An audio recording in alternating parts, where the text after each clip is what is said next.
Kansas. We are underway. Murata in the orange, Peroszen in the white. Murata, the southpaw here, light on her feet. She's got a very long stance to drive. Ooh, nice front kick. Talk about the height advantage for Peroszen. Very long leg. She threw that kick high, and that may have prompted the takedown here from Murata. Nicely done, high-level takedown there.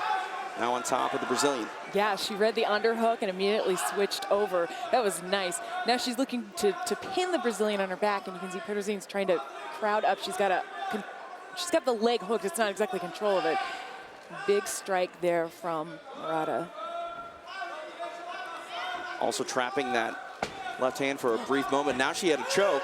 Peroszen trying to go out the back door, trying to take the back of Murata. Left hook in, and she also has that right arm isolated.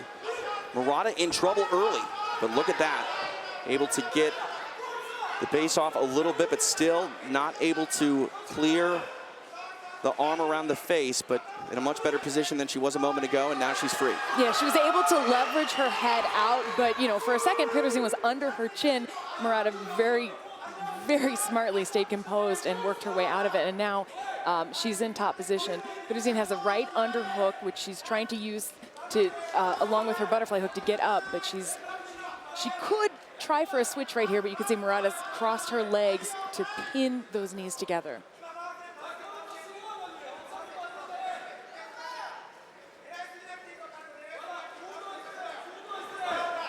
Peroszen trying to get to the base, now standing. Nicely done by the Brazilian. Murata having none of it though. Drags her back to the ground. Now she's on Peroszen's back, and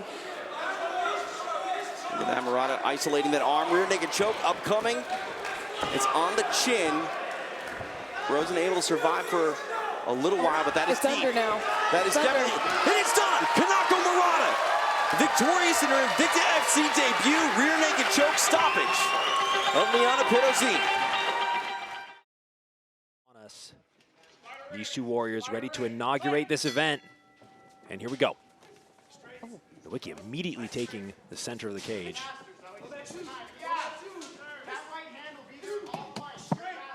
That jab on display from Marin, utilizing that length. Pretty early. That's something, yeah, it's something she told us she was definitely going to take advantage of. But she said, on the inside, watch for my inside game too. Wants to throw some elbows and really show her skills. Oh, beautiful takedown from Nowicki. There we see that wrestling. Megan, you said we haven't seen too much of her wrestling, but there it is right there, the prowess in the back pocket. Exactly, and she feels like the grappling is there's going to be levels between them in this fight, utilizing that wrestling. And like Julie said, she hasn't really shown us a lot of that in her bouts to date, but she really wants to show that a little bit more, so she's not just a striker. I love the way she's using her head to post, to free that leg and to get around that hook. Beautiful strike. One of the things Nowicki did tell us is she envisions finishing this fight by submission. Right into mount. Beautiful position there from Nowicki. Very tough spot to be for Marin. She's eating punishment. She's looking to control the posture of Nowicki here.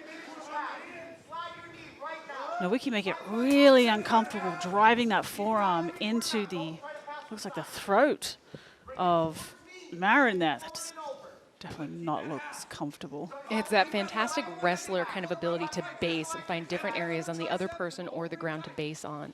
You can see setting up that key lock there. Well, this could be it, and that's it.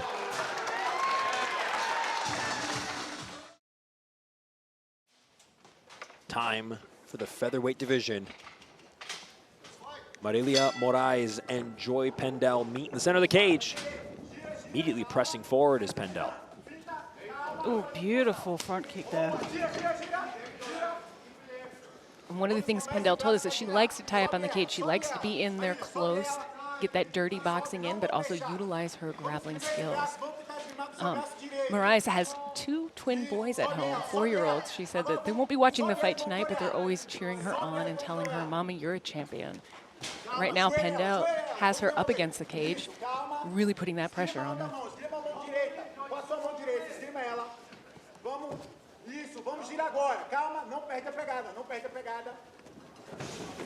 And Pendell gets the bout to the ground. Half guard, raining down elbows. I love that clear there with the leg. Very important. You don't get underhooked there, but in MMA, an underhook usually means an elbow to the face. This is a great spot. Dominant position here by Pendell. She's got that arm trapped in half guard. Very dominant position. Dominant position. I'd like to see her actually, if she can get the space for those elbows, to do a little bit more damage. But you can see she's tying, or she was attempting to type a head and arm choke. It's a crucifix, almost a crucifix here. From the half guard. Position, yes. Morais able to get that trapped arm out. Pendell looking to move to mount here. She's doing a really beautiful job of like peppering in that ground and pound in the transition, really making Morais stuck, essentially. And I like the posting that she's doing there with that forearm too, just like in the past fight. It's so smart to know where your posts are and to work with them. And now again, she's trying to set up. She's getting underneath that arm with her head, looking to set up that choke or maybe use that choke to pass the full half guard. Now she's going to bring that left knee around.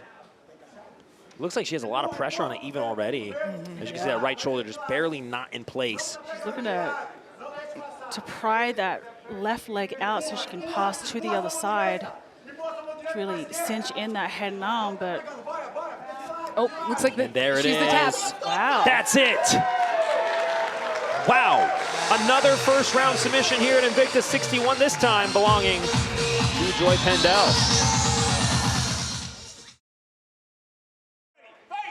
And they take the center of the cage. In the red, Tayane Souza in the blue. Shorts, that is, Emily Ducote. The right hand and the left hand behind it by Ducote. Souza dialing it in, trying to find that range there. But Emily Ducote's carrying, I think, not only, you know, the crowd favorite with her, but she came into this fight. Again, Souza had 9 days notice on this, so they were fighting at a catch weight of 120. But Souza even missed that catch weight and weighed in at 124.3. So essentially, Ducote is giving up an entire weight class for this fight, but really wanted to fight in front of her fans and her family in Oklahoma. Whoa, beautiful body shot. Straight.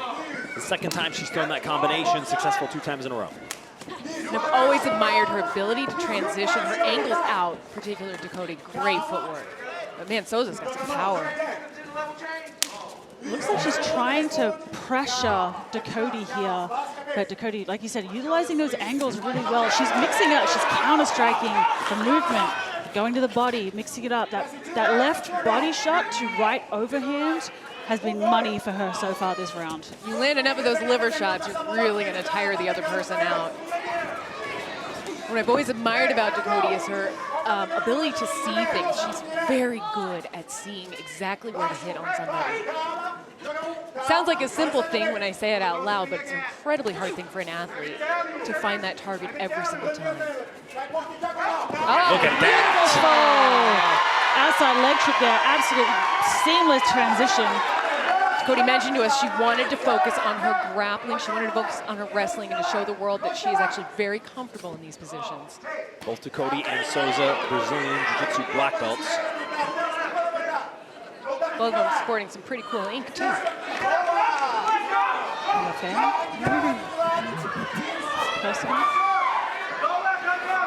Ducote opts to let her up, and they reset. 3 minutes to go. Round 1.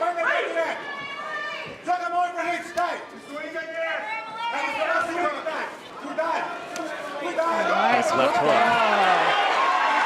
Seems like Ducote's found her timing, found the reads. Oh, look at that snap down. Oh my goodness! Oh my goodness! Emily Ducote puts it away in round 1! Whoa! The quickest shots off of the takedown. And the referee naturally jumps right in.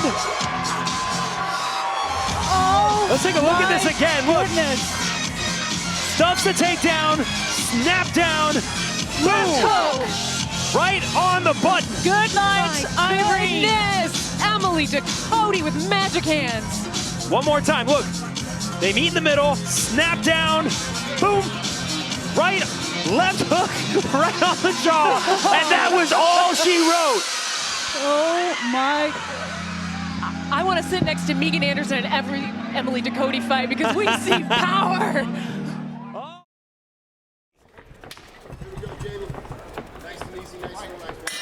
DJ DeSantis, Julie Kedzie, Memorial Hall here in Kansas City, Kansas, Invicta FC 34.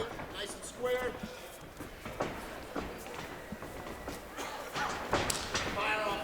Leonardo with a nice kick to the lead leg of Milinowski. Milinowski shooting. Gets that takedown, nicely done. She failed to grab the double leg. She stuck with it and got on top. Yeah, well, she took advantage of the defense and the positioning that she was given with that defense, and that's how she was able to get it to the ground. Milinowski disengages, welcomes Victoria back to the feet. Leonardo answering with some hands now. Leonardo was in that, creating a nice little frame to hit. Now she's got the underhook, and she's trying to drag Milinowski to the ground, which she does. Leonardo with the takedown of her own. Milinowski trying to frame up that half guard. You can see she's using her head kind of for leverage. You gotta be careful not to headbutt, like we've seen. Not from her, but from a fighter in the past, but using that head. Hard left hands there by Leonardo, trying to take the mount. Milinowski shut it down, but eating some hard hammer shots in now. Corner of Milinowski, telling her to get back to her feet. Leonardo keeping the pressure up, though. Left arm under. You're doing great. There you go. Look at that. Milinowski really needs to use those legs on the hips to kick her away and get up. You can hear her opponent or her corner calling for that, but you saw Leonardo rode right back into that motion. Victoria Leonardo, nicknamed Fury. Fury's pace here by her early.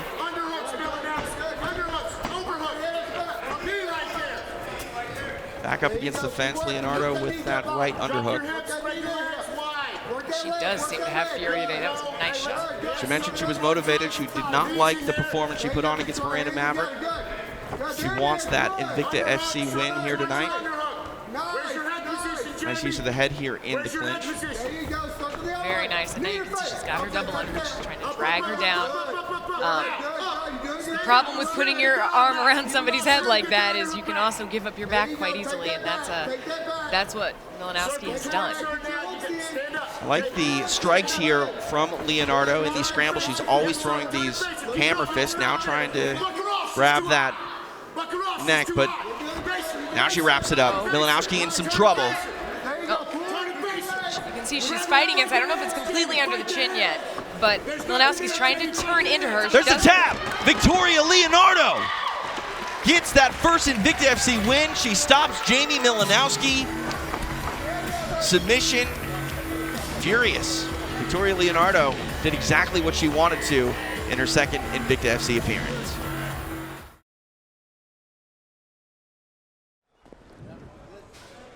Marcio La Selva drawing this, our first semifinal bout of the evening.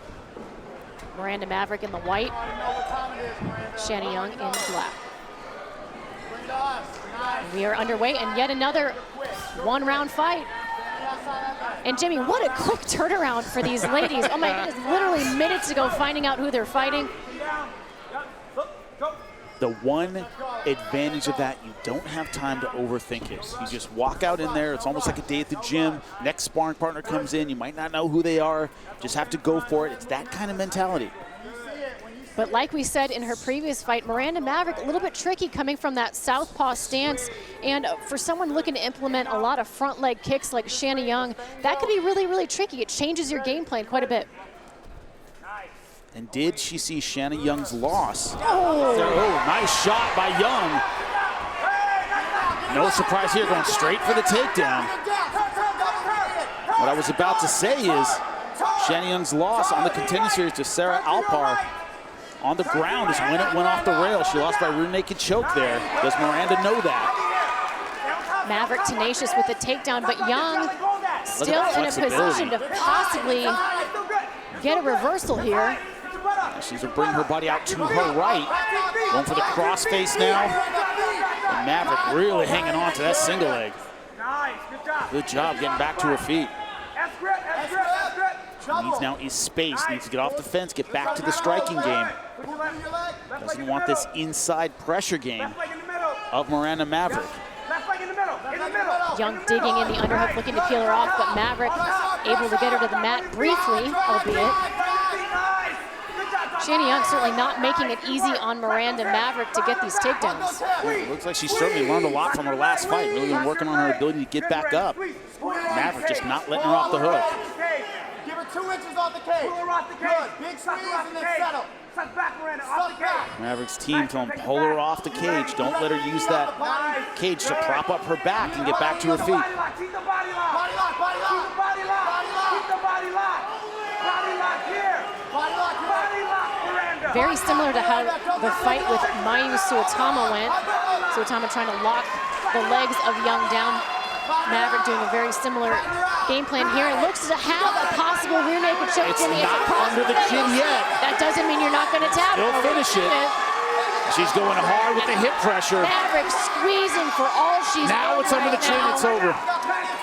That's it. And that is it. Miranda Maverick with the finish against Shanna Young. Beautiful work. Beautiful work. It was on the chin in the beginning. Incredible hip pressure, but as soon as it slipped under and it was across the neck, that is all she wrote. Beautiful job on the rear naked choke by Miranda Maverick.